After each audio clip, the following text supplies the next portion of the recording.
Hello friends, welcome to वर्ष kitchen. केम छो बधा? हूँ छू वर्षा। તમે જો હજુ સુધી ચેનલ પર નવા છો અને ચેનલને સબસ્ક્રાઇબ નથી કરી અને તમને જો મારી રેસીપી ગમતી હોય તો વધારે સુપર હેલ્ધી, ટેસ્ટી અને ઇઝી રેસીપીઝ જોવા માટે મારી યુટ્યુબ ચેનલ વર્ષ કિચનને સબસ્ક્રાઇબ કરજો અને સાથે જ બાજુમાં આપેલા બેલ આઇકન પર ક્લિક કરજો જેથી તમને આવતા નવા વિડીયોઝની નોટિફિકેશન મળતી રહે। એકદમ સોફ્ટ અને દાણેદાર શીરો બનાવવા માટે આ રીતે લાડવા લાપસીનો જે ઘઉંનો જાડો લોટ આવે છે તે લેવો। અડધો કપ ઘઉંનો જાડો લોટ લીધો છે, તેની સામે અડધો કપથી થોડું ઓછું ઘી છે, જામેલું છે એટલે। જો તમે પીગળેલું ઘી લેતા હો તો અડધો કપ લેવું અને એક લોખંડની કડાઈમાં ઘીને ધીમા ગેસે ગરમ કરવા મૂકવું। થોડું ગરમ થઈ જાય એટલે ગેસની ફ્લેમ એકદમ સ્લો કરી દેવી અને હવે તેમાં ઘઉંનો જાડો લોટ નાખીને તેને મધ્યમથી સ્લો ગેસની ફ્લેમ પર શેકવાનો છે। આ ઘઉંનો શીરો જે છે તે મોઢામાં મૂકતા ઓગળી જાય એવો સોફ્ટ અને દાણેદાર તૈયાર થશે। અને તમારી પાસે જો જાડો લોટ ન હોય તો તમે ઝીણા લોટનો પણ બનાવી શકો। હવે સાથે જ આપણે એક સાઈડ પાણી પણ ગરમ કરવા મૂકી દઈએ। આપણા ગુજરાતી ઘરોમાં આ શીરો આ રીતે પાણીમાં જ બને છે। તો અડધો કપ લોટની સામે 2 કપ જેટલું પાણી લેવાનું છે અને અડધો કપ દેશી ગોળ લેવો। દેશી ગોળ તમે ડાર્ક કલરનો લેશો તો શીરાનો કલર પણ ખૂબ જ સરસ આવશે। અને ગોળવાળા પાણીને એક સાઈડ સરસ રીતે ઉકળવા દેવાનું છે અને તે દરમિયાન આપણે લોટને પણ ઘીમાં એકદમ સરસ રીતે શેકવાનો છે।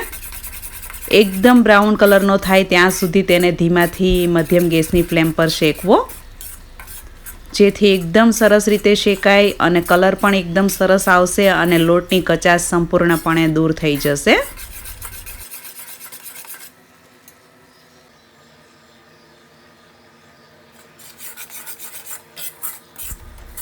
જેમ જેમ લોટ શેકાતો જશે તેમ તે એકદમ હળવો થતો જશે અને આ રીતે ફૂલવા લાગશે અને તેનો કલર પણ સરસ ડાર્ક થવા લાગ્યો છે અને લોટ શેકાવાની સુગંધ પણ એકદમ સરસ અત્યારે આવી રહી છે।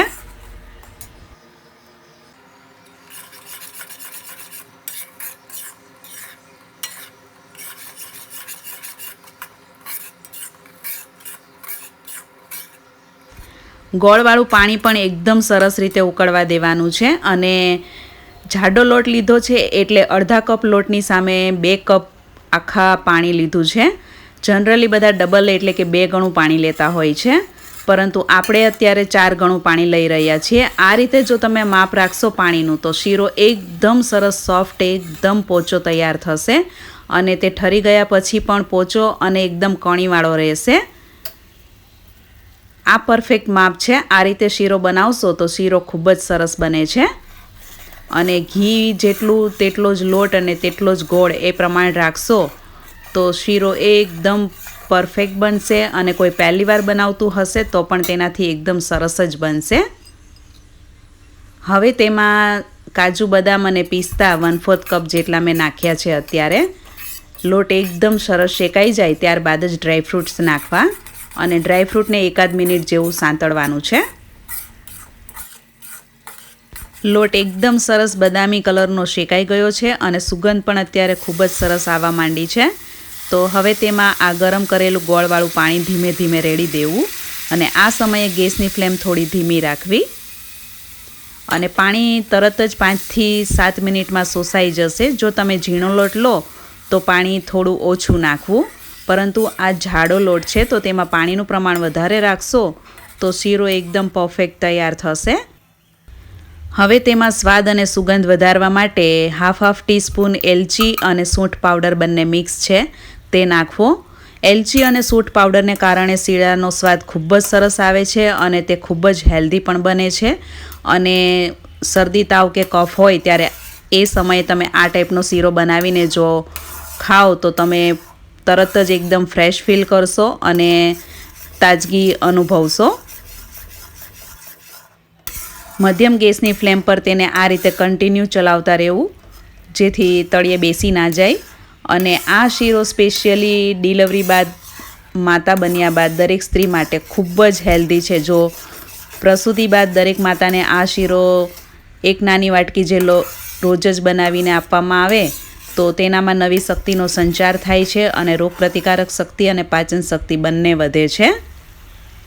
અને નાના બાળકો માટે પણ આ શીરો ખૂબ જ ગુણકારી છે. તો એકદમ સરસ ઘી છૂટું પડી જાય ત્યાં સુધી આ શીરાને આ રીતે ચલાવતા રહેવાનું છે.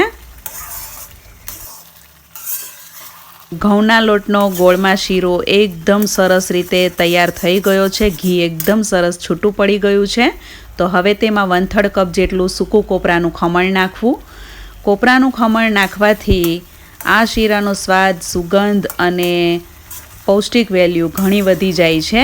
અને દરેક કાઠિયાવાડી ઘરમાં આ શીરો કોપરું અને સૂંઠ નાખીને જ બનાવવામાં આવે છે. તો તમે પણ ચોક્કસથી આ શીરો એકવાર આ રેસીપીથી ટ્રાય કરજો. અને હવે ગેસની ફ્લેમ બંધ કરી દેવી કોપરું નાખ્યા બાદ.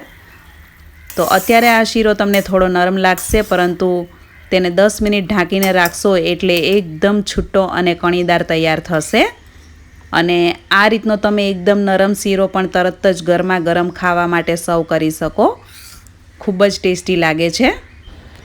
એકદમ નરમ અને થોડો છૂટો કણીદાર બંને રીતે બહુ સારો લાગે છે. 10 મિનિટ શીરાને ઢાંકીને રાખ્યા બાદ તમે જોઈ શકો છો તેનું ઘી પણ એકદમ સરસ અલગ પડી ગયું છે. અને શીરો એકદમ સરસ કણીવાળો એટલે કે દાણેદાર દેખાઈ રહ્યો છે. અને પરફેક્ટ ટેક્સચર આવી ગયું છે શીરાનું. નથી નરમ કે નથી તે વધારે પડતો કડક. એકદમ સરસ છૂટો દાણાદાર શીરો તૈયાર થયો છે. તો આપણે આ શીરાને હવે એક સર્વિંગ પ્લેટમાં સર્વ કરીશું.